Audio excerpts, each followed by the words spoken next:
오늘 밤도 큰 은혜 주실 줄 믿습니다. 아멘. 옆 사람 보시고 축복해 주세요. 성령의 불로 타오르십시오.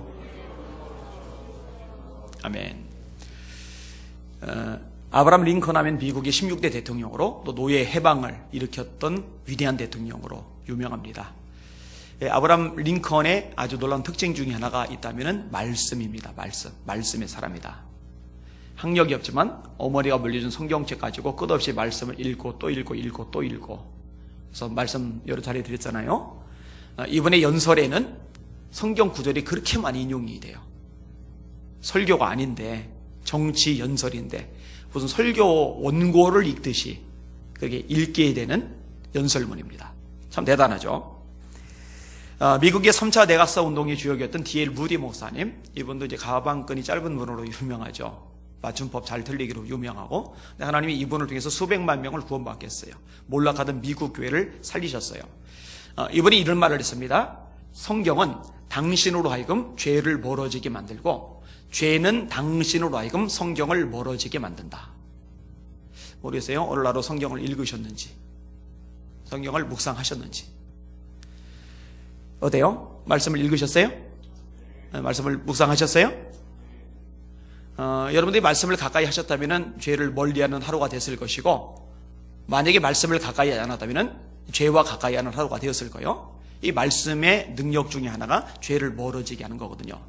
그래서 성경은 말씀합니다. 내가 주께 범죄하지 아니하리 하여 주의 말씀을 내 마음에 두었나이다. 죄를 짓지 않기 위해서 뭘 했다고요? 말씀을 마음에 두었나이다. 이렇게 이야기를 하는 겁니다. 레미제라블, 장발장으로 유명한 빅tor 위고가 성경에서 했던 말 기억하십니까? 영국이 2권의 책이 있다는 거. 한 권은 영국이 만든 책, 섹스피어. 섹스피어는 영국인들의 자랑이잖아요. 햄릿, 리어왕, 오델로, 맥베드. 이 섹스피어의 4대 비극이잖아요. 그 외에 굉장히 많은 책들을 냈는데 전부 다 하나같이 명작들 있잖아요. 그래서 영국이 만든 책, 영국이 뭐 작가들이 한둘이겠습니까? 수천 명이죠. 조앤 롤링 해리포터 시리즈 낸 사람도 영국 작가고. 근데 영국이 만든 책 딱 하나를 꼽아요. 이 섹스피어다. 반대로 그 영국을 만든 책, 영국이 만든 책이 아니라 영국을 만든 책, 영국을 만든 책은 뭐냐? 성경이다. 그렇게 말할 정도로 성경의 가치를 높이 둡니다. 미국의 3대 대통령, 그 다음에 독립선언문의 작성가, 그리고 미국 지성인의 최고봉으로 명성을 떨쳤던 토마스 제퍼슨, 이분이 했던 말이 있습니다. 내가 항상 말해왔고 또 계속 말할 것은 성경을 꾸준히 읽으면 읽을수록 더 훌륭한 국민이 될 것이요, 더 훌륭한 아버지가 될 것이며 더 훌륭한 남편이 될 것이라는 사실이다. 성경 꾸준히 읽읍시다. 그러면 여러분 점점 더 훌륭한 아버지가 될 거예요. 점점 더 훌륭한 어머니가 될 거예요. 점점 더 훌륭한 그리스도인이 될 거예요. 점점 더 훌륭한 백성이 될 거예요. 지난번 양육을 하면서 제가 그런 얘기를 했어요. 교회를 오랫동안 다니는데도 믿음이 어린아이 신앙에서 못 벗어난 사람이 있잖아요. 장성하면은 자녀도 낳잖아요. 장성하면은 일도 하잖아요. 장성하면은 헌신도 하잖아요. 근데 여전히 어린아이 신앙에 머물러 있는 사람들 100% 공통점이 있는데 말씀을 절대로 가까이 하지 않아요. 성장이 안 일어납니다. 일어날 수가 없어요. 왜냐? 사람을 성장케 하는 건 말씀밖에 없기 때문입니다. 디모데후서 3장 15절입니다. 또 네가 어려서부터 성경을 알았나니 성경은 능히 너로 하여금 그리스도 예수 안에 있는 믿음으로 말미암아 구원에 이르는 지혜가 있게 하느니라. 16절 모든 성경은 하나님의 감동으로 된 것으로 교훈과 책망과 바르게 함과 의로 교육하기에 유익하니 이는 하나님의 사람으로 온전하게 하며. 자, 예수 믿고 구원받은 사람들이 하나님의 사람들이잖아요. 이 하나님의 사람이 잘하는 걸 온전해진다고 해요. 근데 무엇이 이 그리스도인을 온전해지게 만들어요? 하나님의 말씀. 하나님의 말씀. 정말 여러분 오늘 말씀 가까이 하셨어요? 말씀 읽으셨어요? 말씀 묵상하셨어요? 이거는요, 날마다 점검을 해 보셔야만 합니다. 오늘 본문에 나오는 시편의 저자도요, 이 말씀이 얼마나 위대한지를 잘 깨닫던 사람이에요. 그래서 이 말씀을 너무너무 사랑해요. 성경에서 가장 긴 절수를 자랑하는 성경이 시편 119편이고요. 성경에서 가장 짧은 절수를 자랑하는 게 시편 117편입니다. 그래서 성경 이번 주간에 5장 읽으라고 숙제 냈는데 못한 사람 117편만 5번 읽으면은요 10분 만에 읽을 정도로 짧아요. 근데 잘못 선택해서 119편을 읽기 시작하면은 대책이 없어요. 176절이니까. 근데 이렇게 어마어마한 절수를 자랑하는 시편 119편, 이 모든 절마다 말씀이 다 들어가 있어요. 전부 다 말씀에 대한 자랑이거든요. 그리고 오늘 보면은 그 중에 일부를 인용한 겁니다. 자, 오늘 설교의 제목입니다. 따라합시다. 왜 말씀에 순종하며 살아야 하나? 한 번 더요. 왜 말씀에 순종하며 살아야 하나? 오늘 그 부분에서 먼저 나누도록 하겠습니다. 오늘 본문에 보면요, 이 시편 저자가 말씀을 얼마나 사모하는지요, 몇 가지 고백들이 나오는데 그 중에 한 고백이요, 이 말씀의 맛이 달대요. 말씀의 맛이 달대요. 자, 103절 같이 읽어볼게요. 시작. 주의 말씀의 맛이 내게 어찌 그리 단지요, 내 입에 꿀보다 더 다니이다. 자, 이 성경이 써질 당시에 단 것은요, 오늘날처럼 많지는 않아요. 여러분, 시편 저자가 시편 쓸 때 베스킨라빈스 있었어요, 없었어요? 없어요. 설탕? 그런 거 없어요. 흑설탕이든 백설탕이든 그런 거 존재하지도 않을 때입니다. 이 당시에 가장 다른 것 따진다면 꿀밖에 없어요. 꿀밖에. 그러니까 가장 다른 것 꿀이야, 꿀. 근데 뭐라고 고백을 해요? 주의 말씀의 맛이 얼마나 단지 꿀보다 더 달대요. 꿀보다 더 달대요. 이런 맛있는 것을 먹을 때 얼마나 기분이 좋습니까? 저만 좋아요? 제 아내가 저보고 그러는데 저는 맛있는 걸 먹을 때 막 소리를 내고 먹는데요. 어쨌든 되게 먹음직하게 먹는데요. 근데 하나님의 말씀이 더 맛있는 거예요, 더. 여러분, 시편 저자의 이런 고백 이해가 되셔요? 아무도 아멘을 안 하는 거 보니까 이해가 아무도 안 되시는 거예요. 그죠? 주의 말씀의 맛이 어찌 그리 좋을진지요, 내 입에 수면제보다 더하니다. 멀쩡하다 성경만 펴면 이제 잠이 쏟아지고, 그죠? 멀쩡하다 말씀 설교만 들으려고 그러면 잠이 쏟아지고. 참 이건 가슴 아픈 현실이에요. 이런 말씀이 달아지실 수 있기를 주의 이름으로 축원합니다. 제가 대학교 때 이 말씀의 맛을 확실하게 알았는데, 이 말씀이 얼마나 단지 손에서 성경을 놓을 수가 없었어요. 학교 수업이 9시면 8시면 도착을 해가지고 1시간 동안 성경을 읽어요. 그리고 수업을 들어요. 수업 시간 사이사이 쉬는 시간에 성경을 읽어요. 하루에 5장, 6장, 10장 이렇게 읽는 게 아니에요. 50장, 60장, 어떨 때는 100여 장까지 읽어요. 한 4시간, 5시간, 6시간 막 이렇게 성경을 읽고 또 읽어요. 반복적으로 성경을 읽다가 성경 전체가 연결되기 시작한 시점이 있어요. 한 10여 독 했을 땐가? 하여튼 7독을 넘겨가면서 흐름이 잡히더니 10여 독 넘어가면서 이게 연결고리가 다 잡히기 시작하더라고요. 안 보이던 것들이 보이기 시작해요. 그 맛이 얼마나 제게 달았는지요, 다른 책을 읽을 때 재미를 느꼈던 그 재미하고는 비교가 되지를 않았어요. 이 말씀이 맛있어요. 이거는 경험을 해봐야 합니다. 아무리 설명해도 이해가 안 가요. 자, 이 시편 저자는요, 이 말씀의 맛을 알 뿐만 아니라 이 말씀을 지키며 살기로 결정을 했어요. 106절 같이 읽겠습니다. 시작. 주의 의로운 규례들을 지키기로 맹세하고 굳게 정하였나이다. 자, 맹세했대요. 뭘 맹세요? 말씀을 지키기로. 그 다음에 굳게 정했대요. 마음을 정한 거죠. 여러분, 이런 결단은 절대로 쉬운 게 아닙니다. 옛날이나 지금이나 말씀을 지키는 것은 만만치가 않습니다.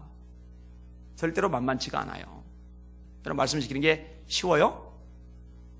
안 쉽다니까요. 절대로 안 쉽다니까요. 이 말씀을 지키려고 하다 보면요, 지불해야 될 대가가 한두 개가 아니에요. 때론 내가 포기해야 되는 것들이 너무 많아요. 그러니 지키는 게 만만치가 않죠. 근데 결심하는 거예요. 말씀이요? 말씀을 지키겠다고. 맹세하는 거예요. 맹세. 굳게 정하는 거예요. 그게 다가 아닙니다. 이 시편 저자는 이 말씀을 잊지 않고 살겠다고 고백을 합니다. 109절 읽을게요. 시작. 나의 생명이 항상 위기에 있사오나 나는 주의 법을 잊지 아니하나이다.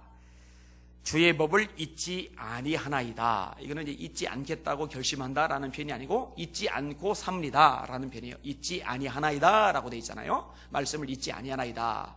이걸 뭐 다른 말로 하면 이제 종일 묵상하나이다. 같은 맥락이죠. 잊지 않고 있는 것, 이 종일 묵상하는 거잖아요.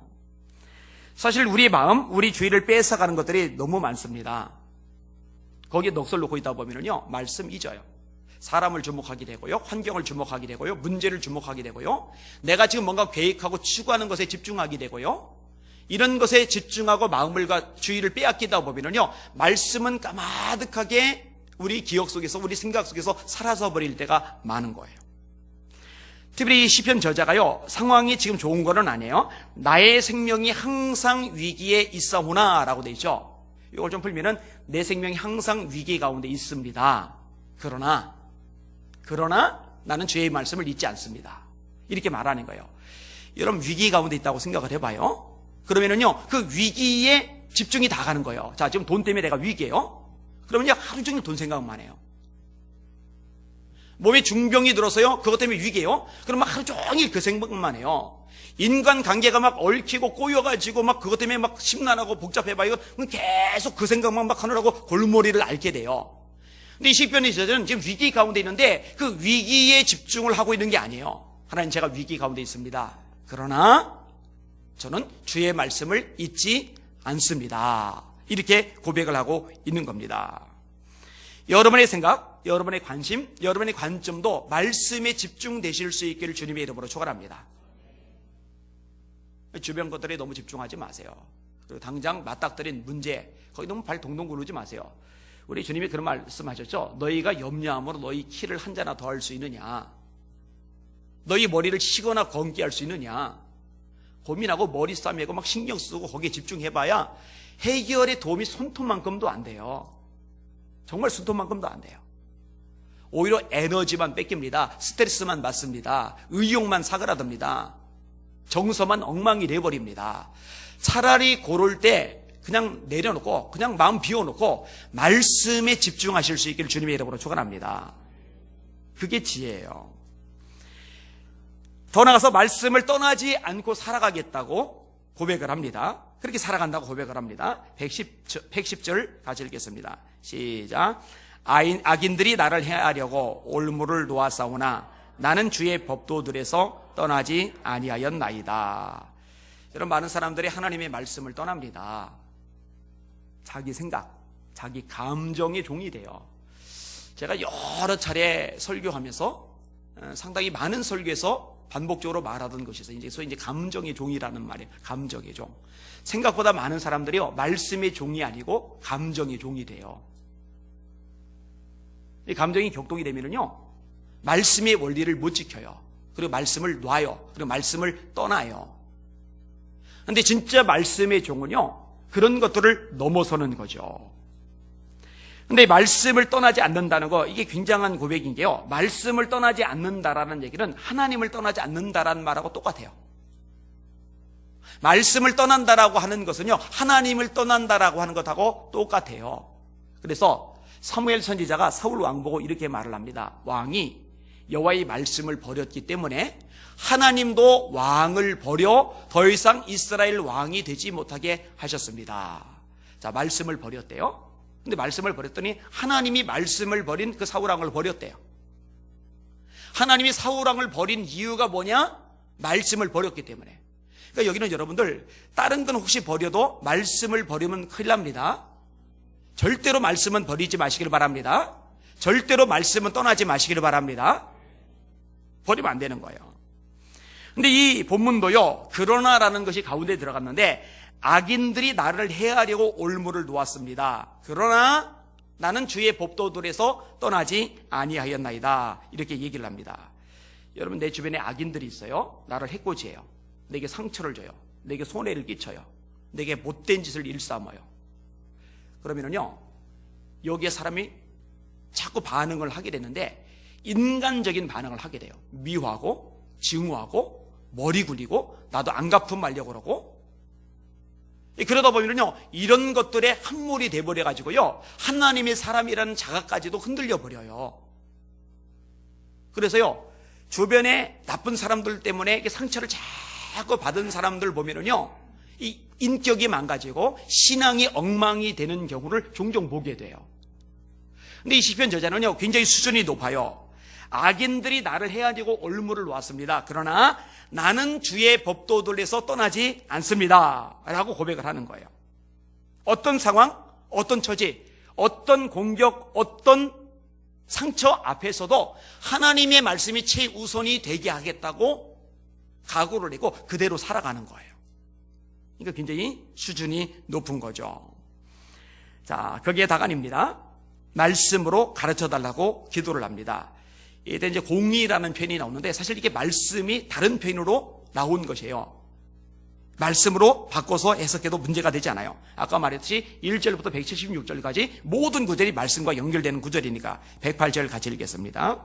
시작. 여호와여 구하오니 내 입이 드리는 자원 제물을 받으시고 주의 공의를 내게 가르치소서. 자, 하나님의 말씀을 배운다고 하는 거, 이거는요 끝없이 이어져야 됩니다. 여러분, 제가 가끔 설교 중에 그런 얘기 하잖아요. 수없이 접하던 본문인데 어느 순간 뒤늦게 이렇게 눈에 들어오는 구절들이 있다고. 이게 읽을 때마다 반복이 됩니다. 이거요 100번 읽어도 마찬가지고 200번, 300번, 1000번, 10,000번을 읽어도 마찬가지입니다. 인간의 책과 하나님의 말씀은요 수준 차이가 너무 나요. 엄청 깊어요. 엄청. 따라서 나는 말씀을 많이 안다, 나는 말씀을 이미 많이 배웠다 라고 생각하는 사람만큼 교만하고 어리석고 미련한 사람은 없어요. 그래서 정말 지혜로운 사람은요, 말씀을 가르칠 수 있는 기회를 주면은요, 그거 잡는 거예요. 무조건 잡는 거예요. 우리 성도들 말씀 배울 기회가 주어지면 무조건 잡으시길 주님의 이름으로 축원합니다. 지난주, 지지난주 이제 큐티 세미나를 열었어요. 이 큐티 세미나를 한 이유는 뭐예요? 우리 성도들이 말씀을 가까이 할 수 있게 만들려고. 근데 많은 성도들이 와서 배웠어요. 참 좋은 자세라고 생각을 해요. 근데 만약에 나 뭐 그런 거 배우지 않아도 상관없는데 이런 마음이 있어서 그런 마음 때문에 참석 안 한 사람들이 있다면 죄송합니다. 정말 어리석은 거예요. 미련한 거예요. 하나님의 말씀을 배우고자 하는 열망, 목마름이 그 속에 사실은 없는 거예요. 말씀을 배우셔야 돼요. 끝없이 배우고 또 배우셔야 돼요. 자, 6번째 표현이 나오는데 말씀의 마음을 기울였답니다. 112절 같이 읽겠습니다. 시작. 내가 주의 율례들을 영원히 행하려고 내 마음을 기울였나이다. 내 마음을 기울였나이다. 왜? 주의 율례들을 영원히 행하려고, 영원히 말씀들을 행하려고 마음을 기울였다. 여러분, 말씀을 지키는데요, 말씀에 순종하는데요, 마음이 빠지면 의미가 없습니다. 여러분, 제일 큰 계명이 뭐죠? 하나님 사랑하라는 거죠. 하나님을 사랑하는데 단서들이 몇 가지가 붙었죠. 그 여러 가지 단서들 중에 첫 번째 단서가 뭐였죠? 마음을 다하고예요. 마음을 다하고. 그러니까 하나님을 사랑한다라고 그러는데 마음이 빠져버리면은 그거는 가치가 없어지게 돼요. 그래서 마음을 다하여 하나님을 사랑하는 것, 이게 가장 처음에 나오는 거예요. 마음. 이 마음이 본질이거든요. 모든 지킬 만한 것들 중에서 더욱 내 마음을 지키라. 이는 생명의 근원이 이에서 나는 줄 알미니라. 생명의 근원, 얼마나 귀한 겁니까? 세상에서 가장 귀한 게 생명이잖아요. 돈도 생명이 있어야죠. 집도 생명이 있어야죠. 차도 생명이 있어야죠. 재능도 생명이 있어야 재능 발휘가 되죠. 이 생명은 모든 것의 모든 것이에요. 그런데 이 생명의 근원이 어디에 달렸느냐? 마음에 달렸대요. 마음. 따라서 하나님의 말씀에 있어서도요, 마음을 기울여야 돼요. 마음을. 여러분들의 마음이 하나님의 말씀에 가 있을 수 있기를 주님의 이름으로 축원합니다. 그러니까 하나님이 굉장히 원하시는 겁니다. 자, 이렇게 말씀과 관련한 자세들에 대해서 이야기했어요. 참 너무너무 귀하죠. 이런 자세들 여러분에게 그대로 있으시기를 주님의 이름으로 축원합니다. 자, 이렇게 좋은 말씀, 이렇게 귀한 말씀, 이렇게 가치 있고 복된 말씀, 이 말씀을 저와 여러분이 지켜야 돼요. 순종해야 돼요. 그게 하나님이 기뻐하시는 성도의 삶이에요. 그럼 왜 그런 삶을 살아야만 하느냐? 그런 것에 대해서 한번 생각을 해볼 겁니다. 한번 따라합시다. 우리가 하나님의 백성이기 때문이다. 여러분, 하나님은 여러분의 하나님이 되십니다. 할렐루야. 여러분들은 그 하나님의 백성들입니다. 할렐루야. 이거는 굉장히 중요한 요소입니다. 하나님은 우리를 창조하실 때 당신의 모양과 형상대로 창조하셨어요.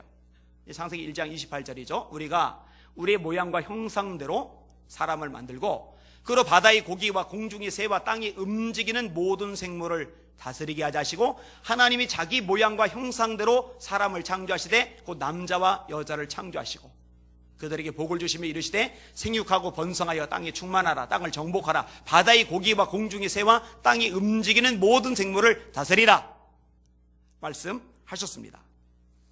사람은 우연히 진화의 결과로 생겨난 존재가 아니라 하나님이 분명한 목적, 분명한 계획을 가지고 당신의 뜻에 따라서 창조된 거예요. 저와 여러분은 우연의 부산물이 아니고 하나님의 계획에 의해서 창조된 피조물이라는 거 잊지 마시기를 주님의 이름으로 축원합니다. 제 서재에 한 10,000여 권의 책이 있어요. 좁은 공간에 다 안 들어가기 때문에 3중으로 했어요. 그래서 책장을 밀면 뒤에 책장이 또 나오고, 책장을 또 밀면 뒤에 책장이 또 나와요. 그래서 이제 제 서재에 와보는 사람들은 그거 되게 신기해해요. 근데 신기할 거 하나도 없어요. 도서 대여점 가면 다 그걸로 돼 있어요. 근데 여러분, 그렇게 책이 잔뜩 꽂아져 있는데 누가 딱 들어오더니 그런 거예요. 어휴, 우연히 다 진열이 됐네. 정신병자입니다. 어떻게 우연히 그게 진열이 됩니까? 분명히 그 책장을 만든 사람이 있어요. 제가 그 책장 만든 사람을 불렀거든요. 그리고 돈 내고서 높이에 맞게끔 짰거든요. 그럼 책장만 짜면 책들이 우연히 다 갖다 처박힙니까? 아닙니다. 우리에게 청년들이 다 옮겼어요. 한 10여 명이 매달려가지고 책이 많으니까. 그리고 꽂았어요. 근데 청년들이 순서대로 못 꽂잖아요. 그거를 몇 년을 두고서 제가 또 종류별로 그래도 대충 꽂아놨어요. 근데 여러분, 책장을 만든 사람이 있고, 만들어 붙인 사람이 있고, 그 다음에 책을 꽂은 사람이 있고, 그 꽂은 걸 다시 재배치하고, 이런 책장을 재배치한 것과 비교되지 않을 만큼 복잡한 구조가 인간의 DNA 구조입니다. 근데 말하는 거예요. 인간의 DNA 구조. 그 책장과는 비교가 되지 않을 만큼 천만 배, 억만 배 복잡한 이 DNA 구조가 우연히 만들어졌대요. 우연히. 그 얘기는 책장이 막 우연히 막 나무들이 막 통나무들이 막 열려서 막 날라오더니 지들끼리 막 알아서 쪼개지더니 막 못이 막 지들끼리 껴지더니 막, 그리고 제 서재 높이 맞게 막 만들어지더니 막 책들이 날아가서 막 꽂아지더니 지금처럼 딱 되는 거, 그거보다 인간 지금 형태를 이루고 있는 게 더 불가능해요. 어떻게 그게 진화의 산물입니까? 말이 안 돼요. 하나님이 창조하셨습니다. 저와 여러분은 하나님의 피조물입니다. 피조물이 돼 존귀한 하나님의 모양, 하나님의 형상대로 피조된 그런 피조물이란 말이에요. 따라서 하나님이 창조주이고 우리가 그분의 백성, 그분의 피조물이라면 피조물 된 자로서 창조주의 말씀에 순종한 것은 당연한 거예요. 그건 기본이에요. 그건 기초란 말이죠. 레오날드 우드경이라고 있어요. 불란서의 신하입니다. 어느 날 왕의 초대를 받아 왕궁에 들어갔어요. 왕이 반가워해요. 그러더니 또 초대하는 거예요. 내일 식사를 한 번 더 합시다. 다음 날 갔어요. 식사에 초대해서 왔습니다. 근데 왕이 엉뚱하게 이렇게 말하는 거예요. 아니, 어제 식사에 초대할 때, 식사 한번 합시다 할 때 이 경이 대답을 제대로 안 해가지고 나는 안 오는 줄 알았는데, 그랬더니 이 레오날드 경이 이렇게 대답을 했답니다. 폐하, 왕의 초대에는 대답이 필요 없고 오직 순종만 있을 뿐입니다. 왕이 내일 식사는 한번 합시다 했는데 생각해 보겠습니다. 그거 가능합니까? 그거 가능해요? 이 레오날드 경은 자기 위치를 알아요. 왕의 말씀에는 순종만 있을 뿐입니다. 하나님은 만왕의 왕이십니다. 그러니까 하나님의 말씀에는 오직 순종만 있을 뿐입니다. 그거는 기본이에요. 기초예요, 기초.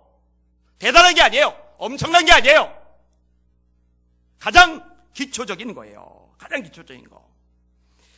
여러분, 선지자들이 이렇게 말씀에 순종하는 삶의 본을 보이잖아요. 예레미야가요, 처음에 선지자로 부름을 받았을 때 기뻐하지를 않아요. 슬퍼합니다. 슬프도소이다 주 여호와여, 나는 아이라 말할 줄을 알지 못합니다. 별로 안 반가워요. 근데 하나님이 하라니까 해요. 하는데 예레미야 20장에 보니까 조롱, 치욕, 모욕, 비방을 당해요. 너무 힘들어요. 그래서 어떻게까지 고백을 하느냐, 내 생일이 저주를 받았다면 좋았을 텐데, 내 엄마 뱃속에, 어머니 뱃속이 무덤이 되었다면 좋았을 텐데, 내가 어찌하여 태어나서 고생과 수욕으로 나의 날을 보내는 거. 엄마 뱃속이 무덤이 된다는 게 뭐예요? 낙태되는 거죠. 유산되는 거죠. 그럼 세상 안 보잖아요. 안 나왔잖아요. 지금처럼 조롱, 치욕, 모욕, 비방, 이게 또 한둘이 아니라 수많은 국민들에게 하루 이틀이 아니라 1년, 2년, 3년 끝없이 이어지는 이 저주스러운 삶 안 당해도 되잖아요. 그러니까 정말 신실한 하나님의 종인데도 차라리 엄마 뱃에서 내가 죽었다면 참 좋았을 텐데, 이렇게 생각이 들 만큼 힘이 드는 거예요. 그런 예레미야가 이렇게 고백을 합니다. 내가 다시는 여호와의 이름으로 선포하지 아니하리라. 힘드니까, 내가 왜 이렇게 힘든가? 말씀 전하는 것 때문에. 그럼 말씀만 안 전하면 내가 힘들지 않을 텐데, 그래서 말하는 거예요. 내가 다시는 여호와의 이름으로 선포하지 아니하리라. 근데 그 다음 구절이요, 아니하리라 하면 나의 중심이 불붙는 것 같아서 골수에 사무치니 내가 답답하여 견딜 수 없나이다. 차라리 말씀 전하다가 매 맞고 시위대 뜰에 갇히고 웅덩이에 던져지고 뺨 맞고 조롱, 치욕, 모욕, 비방을 당하는 게 낫지, 하나님의 말씀을 전하지 않으려니, 다시 말해 하나님의 말씀에 순종하지 않고 도망 다니려니 더 못 견디겠는 거예요. 또다시 나가요. 또다시 순종해요. 여러분 말씀 들으세요. 하나님께 돌아와야 이 나라가, 이 조국이 삽니다. 다시 말씀을 전해요. 뭐가 명확한 거예요? 하나님이 창조주라는 거, 자기는 그분의 종이라는 거. 이게 뚜렷한 거예요. 이게 뚜렷하니 순종할 수밖에 없는 거죠. 여러분, 이런 순종이 여러분에 있으시기를 주님의 이름으로 축원합니다. 왜 말씀에 순종해야 돼요? 우리가 하나님의 백성이니까, 하나님이 우리 하나님이니까. 또 하나, 왜 말씀에 순종해야 됩니까? 자, 따라합시다. 순종할 때 무너지지 않는 신앙이 된다. 성수대교가 무너졌죠? 최근에도 성수대교 타고 왔어요. 제 아내 보고 요 다리가 그때 무너졌던 다리야 라고 얘기를 해줬어요. 성수대교가 왜 무너졌죠? 한강 물살이 빨라서요? 왜 차들이 무거워서요? 아닌 거 알죠 다. 원래 성수대교는 그 위에 수많은 차들이 지나가는 그 하중을 견딜 수 있도록 만들어진 다리예요. 근데 왜 무너졌어요? 철근 넣을 거 제대로 안 넣은 거예요. 부실공사예요. 부실공사. 그 삼풍백화점 무너졌을 때 왜 무너졌어요? 무슨 건물 위층에다가 수영장을 만드냐고. 물이 얼마나 무거운데, 그 물이 그렇게 무거운 게 올라가 있으니 무너지지. 아니에요. 원래 설계는 그렇게 물을 가득 채워도 그 물 때문에 무너지지 않을 만큼 튼튼한 구조물이에요. 그런데 설계도대로 제대로 들어가질 않았어요. 다 부실공사예요. 부실공사. 물 때문에 무너진 게 아니에요. 차 때문에 무너진 게 아니에요. 구조물이 틀려먹은 거예요. 애초에 잘못 지어진 거예요. 그래서 무너진 거예요. 여러분, 성수대교 무너진 것보다, 성품대교 무너지는 것보다 더 심각한 문제가 뭔지 아세요? 신앙이 무너지는 겁니다. 신앙이 무너지는 거예요. 요즘 가난한 성도들이 많대요. 가난한 성도가 뭔지 알아요? 가난한 성도? 교회를 안 다니고 혼자서 신앙생활 한다는 성도들을 가난한 성도래요. 그게 수백만 명이래요. 몰라요. 통계는 정확히 알 수가 없으니까. 하여튼 무지 많대요. 핑계를 다 대요. 뭐 다양한 이유가 가능할 거예요. 성도 때문에, 목회자 때문에, 뭐 이런저런 다양한 이유 때문에 될 수 있어요. 근데 여러분 잘 들으세요. 그런 식으로 신앙에 무너진 원인을 찾기 시작하면은요, 절대로 원인 찾지 못합니다. 예수님은요, 이 부분을 아주 명확하게 말씀을 하십니다. 마태복음 5장과 6장과 7장이 산상수훈이고, 산상수훈의 결론이 무엇이었습니까? 누구든지 내 말을 듣고 지키는 자는 그 집을 반석 위에 지은 지혜로운 사람 같으리니, 바람이 불고 비가 나고 창수가 나서 그 집에 부딪히되 무너지지 아니하나니, 이는 그 집을 반석 위에 놓은 연고요. 내 말을 듣고 지키지 않는 자, 다시 말해 하나님 말씀 순종하지 않는 자요, 내 말을 듣고 지키지 않는 자는 그 집을 모래 위에 지은 어리석은 사람 같으니 바람이 불고 비가 나고 창수가 나서 그 집에 부딪히되 무너짐이 심하리라. 자, 집은 저와 여러분의 신앙입니다. 그 다음에 비, 창수, 이거는 뭐냐? 고난이에요. 고난. 뭐 다양한 고난이에요. 경제적인 고난, 질병의 고난, 인간관계의 고난, 정서적인 고난, 실패의 고난, 시련의 고난, 꿈의 좌절, 수많은 고난들, 이게 막 닥쳐요. 이것 때문에 무너졌느냐? 아니라는 거죠. 똑같이 바람이 불고 비가 나고 창수가 나는데 어떤 것은 무너지고 어떤 것은 견고해요. 견고한 건 왜 견고하느냐? 기초가 튼튼한 거예요. 반석 위에 지어진 거예요. 그게 뭐냐? 평상시에 말씀 듣고 순종하는 게 몸에 배 있어요. 착각하지 마요. 헷갈리지 말아요. 때문에 이런 식으로 찾기 시작하면은요, 평생 이 악순환의 굴레 못 끊고 그렇게 살다가 신앙 엉망으로 끝나고 말 겁니다. 여러분, 인생살이는 어차피 복잡해요. 초대 예루살렘 교회도 문제가 있었고, 성령이 역사하셔서 은사가 수없이 나타나는 고린도 교회에 내패로 갈려서 싸움박질하고 있었고, 불완전한 사랑, 한계, 약점, 문제, 어리석음, 미련함, 이런 것을 갖춘 사람들이 모인 곳이 지지고 볶지 않는 것은 불가능합니다. 공동묘지나 가야 조용하죠. 탓하지 마세요. 아멘. 탓하지 마세요. 아멘. 여러분의 신앙, 여러분의 믿음을 지키는 것은 여러분에게 달린 거예요. 뭔 탓하답니까? 그러면 저 중국 같은 데서는 어떻게 예수 믿어요? 저 이슬람 지역에서 어떻게 예수 믿어요? 저 북한에서 예수 믿고 신앙 지키는 사람들 도대체 뭐예요? 이렇게 편하고 이렇게 안락하고 이렇게 여유로운데 핑계를 그렇게 되면 안 돼요. 그건 말이 안 돼요. 말이 안 돼요. 평소에 말씀 듣고 순종하고, 말씀 듣고 순종하고, 말씀 듣고 순종하고, 요게 반석 위에 집을 짓는 과정이에요. 요런 사람은 결정적일 때 안 무너집니다. 나는 우리 예수병계 성도들이 핑계, 탓을 다 쫓아냈으면 좋겠어요. 언제까지 그러고 신앙생활 할 수 없어요. 인생 낭비입니다. 시간 낭비입니다. 에너지 낭비입니다. 지금 그럴 여유 없어요. 주님 오실 날이 가까워요. 세상 돌아가는 징조 봐요. 자연 돌아가는 거 봐요. 기상이변 얘기는 이제 공공연한 비밀이 돼버렸잖아요. 근데 언제까지 남탓만 하고 있겠어요? 안 돼요. 절대 그러면 안 돼요. 말씀에 순종할 때 무너지지 않는 겁니다.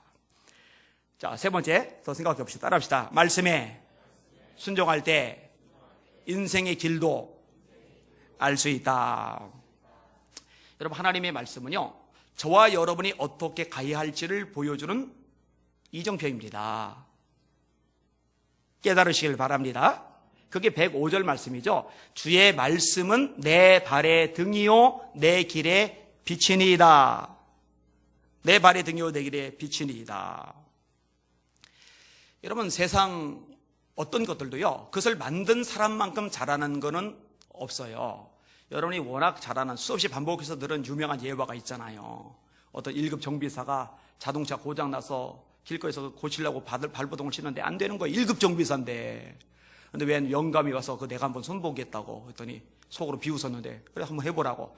근데 그 노인네가 이렇게 만지더니 부릉부릉 시동이 걸리고 1급 정비사가 기절하죠. 1급 정비사인 자기가 못 고친 걸 노인네가 고쳤으니까 그 노인네가 누군가 했더니 그 자동차를 설계하고 만든 포드예요. 포드.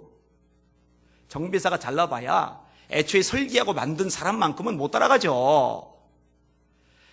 여러분, 만든 사람이 가장 잘 압니다. 저와 여러분을 누가 가장 잘 알겠어요? 저와 여러분을 만든 하나님이 가장 잘 아십니다. 여러분, 내가 나를 아는 거 잘 모릅니다. 다들 착각을 해요. 자기가 자기를 많이 안다고. 그걸 빙산의 일각이라고 그러죠. 빙산 이렇게 보이는데 사실은 요거는 일부고 이 물속 아래에 있는 게 더 큰 부분이잖아요. 사람이 자각하고 있는 부분, 그 속에 이드라고, 이 무의식이라고, 이 세계는 더 어마어마한 거예요. 이거 잘 몰라요, 자기가. 그러니까 내가 날 볼 때도 이해가 안 가고, 내가 날 볼 때도 납득이 안 가는 감정, 납득이 안 가는 말, 납득이 안 가는 행동이 막 뛰쳐나올 때가 있어요. 이게 내가 모르는 나란 부분이 있어요. 뭐 다른 사람을 아는 거? 이거 모릅니다. 몰라요. 제가 아내에게 존경하잖아요. 제 아내를 초등학교 때부터 알았는데, 저는 제 아내를 다 안다고, 진짜 다 안다고 생각했는데, 결혼하고 사는데 내가 알던 그 여자하고 전혀 다른 여자라서 제가 얼마나 놀랐는지. 그럼 지금 이제 오래 살았어요? 이제 꽤 오래 살았어요? 벌써 20여 년 가까이 돼가니까 징글맞게 오래 살았잖아요. 그런데요, 이렇게 오래 살았어도 아내는 저를 잘 몰라요. 다. 저도 아내를 다 몰라요. 그러니까 내가 나를 아는 것도, 내가 상대방을 아는 것도 사실은 일부예요. 그러니까 다 안다고 쉽게 단정지고 쉽게 판단하고 쉽게 정죄하는 것도 그래서 안 되는 거예요. 내가 아는 건 일부인데 일부 가지고 전체 판단하는 건 어리석음이니까. 다 아시는 분은 딱 한 분, 하나님뿐이십니다. 그분이 가장 정확하게, 가장 확실하게 아시기 때문에 가장 정확하고 가장 확실한 길도 이끌어 가실 수 있는 줄 믿으시길 바랍니다. 내게 딱 맞는, 내게 가장 적합한 그 길로 이끄시는 것 하나님이에요. 그리고 하나님의 뜻이, 그 하나님의 계획에, 그 하나님의 섭리가 담겨져 있는 것이 바로 하나님의 말씀입니다. 따라서요, 말씀을 가까이 하고 말씀을 순종하면은요, 하나님의 인도하심을 받으면서 살아가는 삶의 과정이 되는 거예요. 다시, 주의 말씀은 내 발의 등이요 내 길의 빛이니이다. 마지막 하나만 더 생각해보고 정리를 하겠습니다. 자, 따라합시다. 말씀에 순종할 때 진짜 복 있는 사람이 된다. 여러분, 이 얘기는 우리 성도들이 하면은 아예 귀에 박혀야 돼요. 심장이 박혀야 돼요. 따라합시다. 구원은 믿음으로 받고 축복은 순종으로 받는다. 한 번 더. 구원은 믿음으로 받고 축복은 순종으로 받는다. 자, 야고보서 1장 25절, 자유롭게 하는 온전한 율법을 들여다보는 자는 듣고 잊어버리는 자가 아니요 실천하는 자니 이 사람이 그 행하는 일에 복을 받으리라. 아멘. 계시록 1장 3절, 이 예언의 말씀을 읽는 자와 듣는 자들과 지키는 자들이 복이 있나니. 성경 말씀은 단순하죠. 아주 명확합니다. 지키는 자가 복이 있다. 지키는 거예요, 지키는 거. 그게 하나님의 복이에요, 복. 근데 문제가 뭐냐면 이 말씀 순종이 쉽지 않을 뿐만 아니라 이 말씀 순종을 가르치는 것도 때로는 쉽지가 않아요. 세 가지 측면이 있는데 간략하게만 말씀드릴게요. 때로는 말씀 순종을 요청하는 게 잔인해요. 때로는 말씀 순종을 요청하는 게요 비이성적이에요. 때로는 말씀 순종을 요청하는 게요 전체적이질 못해요. 자, 예를 들어서 엘리야가 사렙다 과부한테 그 떡을 나한테 먼저 가져오라고 하는 거. 그 과부와 그 아들이 마지막 먹을 양식인데 그거를 선지자, 아무리 하나님의 종이라도 그렇지, 지가 하나님의 종이면 하나님의 종이지 어떻게 아들 마지막 목숨값을 내놓으라고 그래요? 잔인하죠? 안 잔인합니까? 잔인해요. 그런데 그럼에도 불구하고 그게 복이에요, 순종할 때. 이 사렙다 과부가 하나님의 종의 가르침대로 순종해서 선자에게 먼저 가져다 주고 난 다음부터 기름통의 기름이 사라지지 않고 통 속의 밀가루가 사라지지 않는데 기근이 끝날 때까지 기름통의 기름이, 밀가루통의 밀가루가 계속 채워져요. 할렐루야. 잔인한 게 아니죠, 사실은. 순종하면 복이 많은 거죠. 여러분, 하나님이 말씀하시면 무조건 순종하세요. 어떻게 이렇게 할 수 있느냐, 그렇게 말하지 마세요. 저도 오랫동안 그렇게 하려고 발버둥을 쳐와요. 오늘 아침에도 제가 이제 선교비 요청 받잖아요. 그러면 이제 이렇게 도와주는 사람들이 있어요. 극동방송에서 요청 온 게 있는데 이 걸리는 거예요, 마음이 자꾸 기도할 때마다. 그러면 해야 돼요. 그래서 오늘 100만 원 선교금을 했어요. 아내는 이제 처음 들었어요? 못 들었어요. 아내하고 상의 안 해요, 이런 거는요. 얼마 전에 몇십만 원 달라고 해도 제가 안 주는데, 그거 안 줘놓고 이렇게 해버리면은. 근데 제가 볼 때 아브라함이 하나님의 말씀대로 이삭 바칠 때도 제가 볼 때는 사라하고 상의 안 했을 것 같아요. 했을 것 같아요? 안 했을 것 같아요. 만약 하면은요, 사라가 안 돼! 안 돼! 이삭 죽인다, 안 돼! 인간아, 네가 죽어 차라리! 막 이러고 말았을 거예요. 생각을 해봐요. 얼마나 잔인한 명령입니까? 근데 잔인한 게 아니에요. 아브라함이 기꺼이 순종했을 때 네가 이제야 나를 경외하는 줄 알았다. 그래서 축복을 선언하시잖아요. 납득할 수 없는 명령? 아니요. 그래도 순종해야 돼요. 문둥병 걸린 나한만 보고 요단강에 7번 목욕하는 거 그 납득이 갑니까? 300명 기돈의 용사들 보고 10마리 넘는 대군에게 쳐들어가라는 게 말이 됩니까? 이성으로 말이 됩니까? 근데 말씀대로 하니까 하나님이 책임져 주시잖아요.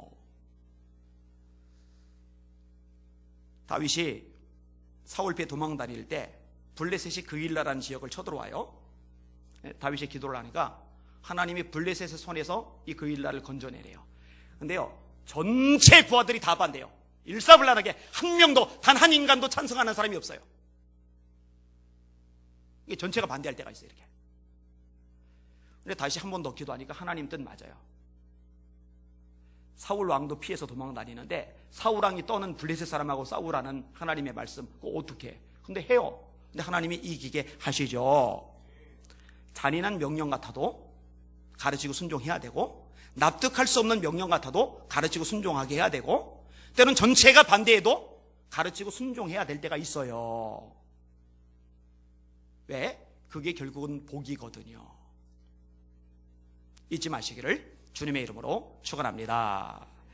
말씀을 정리하겠습니다. 왜 하나님의 말씀에 순종하며 살아야 되는가? 따라합시다. 하나님이 우리의 하나님이시다.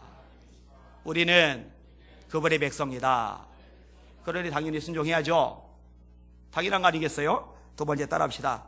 순종할 때 무너지지 않는 신앙이 된다.